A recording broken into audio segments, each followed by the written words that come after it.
ভাবো এমন একটা দেশ যার অনেক অংশই সমুদ্রপৃষ্ঠের নিচে। হ্যাঁ, আমি বলছি নেদারল্যান্ডের কথা।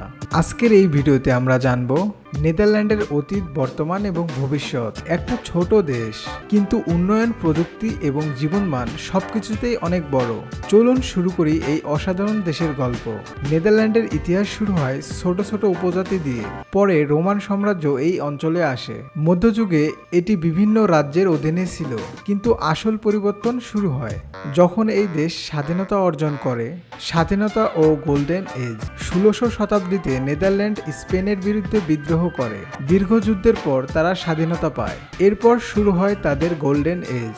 এই সময় বাণিজ্য, জাহাজ নির্মাণ, শিল্প সবকিছুতেই তারা বিশ্বে এগিয়ে যায়।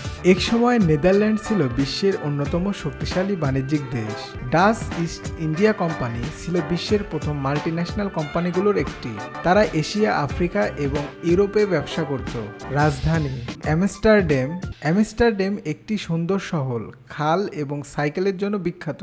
রোটারডাম আধুনিক শহর। হেগ রাজনৈতিক কেন্দ্র। দেশটি অত্যন্ত উন্নত এবং পরিকল্পিত। নেদারল্যান্ড ইউরোপের শক্তিশালী অর্থনীতির একটি।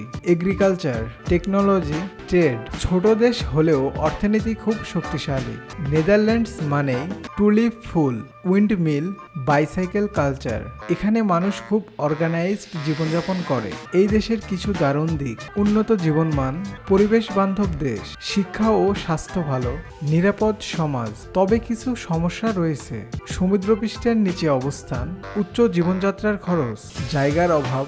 ভবিষ্যতের নেদারল্যান্ড। নেদারল্যান্ডের ভবিষ্যতের জন্য প্রস্তুত। Water management technology, smart সিটিজ, green energy. তারা জলবায়ু পরিবর্তনের বিরুদ্ধে লড়াই করেছে। নেদারল্যান্ড একটি অন্যান্য দেশ, ছোট কিন্তু শক্তিশালী। প্রকৃতি ও প্রযুক্তির মিশ্রণ। পৃথিবীর অন্যতম স্মার্ট দেশ বলা হয় এটিকে। ভিডিওটি যদি ভালো লেগে থাকে লাইক দাও, কমেন্ট করো আর সাবস্ক্রাইব করতে ভুলো না। পরবর্তী ভিডিওতে কোন দেশ দেখতে চাও কমেন্ট করে জানাও। See you in the next video.